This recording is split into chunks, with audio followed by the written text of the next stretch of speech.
into the new year. And so far, 9 out of 10 Americans may have already dropped their New Year's resolutions. Keeping your goals on track can be difficult, especially when it comes to your finances. So whether you're hoping to get out of debt, set some retirement goals, or just looking to save more money, it can seem impossible. But joining us to keep your long-term goals on track in 2026 is President and CEO Cathy DeWitt Dunn from DeWitt Dunn Financial Services. Cathy, it's been forever. Good morning to you.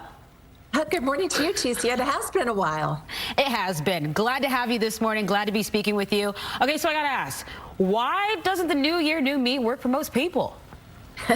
You know what? Breaking old habits is hard, right? And when you make financial resolutions and New Year's resolutions with your family over the holidays, it's just so easy to do because it's talk and discussion. But believe it or not, 1 out of 4 adults in the first week of January have given up their New Year's resolutions. And then, believe it or not, next week, 90% of adults that made New Year's resolutions have given up on them. And I think it's really difficult and it's a challenge for people, especially when it's financially related. We need to really have hard set goals so we can achieve success during 2026.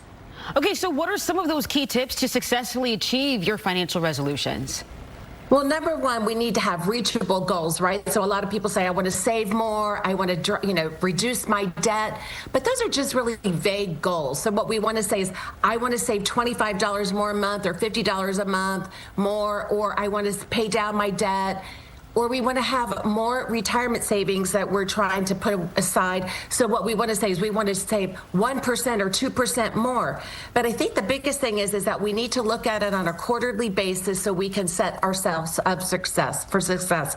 Also, automate your savings. This is the biggest thing that I think can lead to more success for people.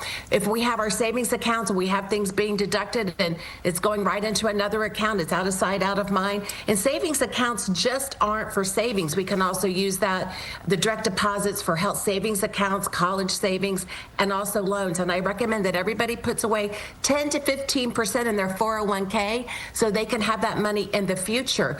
And I think it's really important to understand that once this is automated, we really are going to be successful with our financial goals.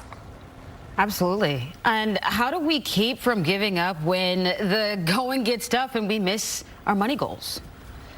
Well, we know that things are going to get tough from time to time. It's not when we're going to make a mistake. It's not if we're going to, it's when we're going to, right? But we need to get right back up and we need to get right back on our plan and we need to focus in on our goals. And one of the things I think is pretty interesting is that, we might have to adjust things, but June 1st has always been dubbed the Resolution Commitment Day, which that's where we can refocus our goals.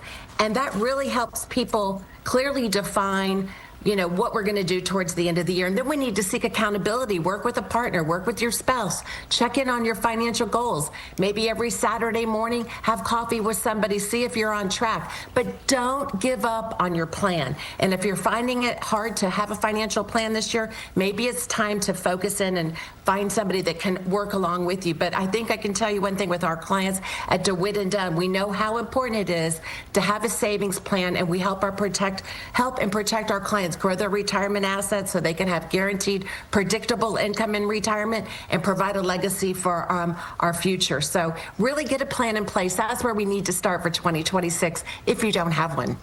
Well, you know what? You just motivated me to do better with my finances as well. And when you said seek accountability, honestly, when we talked last time, my mom is always texting me, making sure that I am putting something in my savings. And I'm 31, and I'm still learning how to be an adult. But hey, Cathy, thank you so much again for taking the time to speak with us. And for our viewers out there, we're going to have a link to DeWitt Dunn Financial Services. It's going to be on our website at fox4news.com, so you can check it out, that all out. And we have office locations in Dallas. They also have office locations in Dallas, Arlington, and Fort Worth. So again, that information is on your screen right now. But Cathy, thank you once again. Good seeing you. And don't be a stranger. Hopefully we'll talk to you soon. Great. Happy New Year, by the way. Happy New Year. All right. Thank you.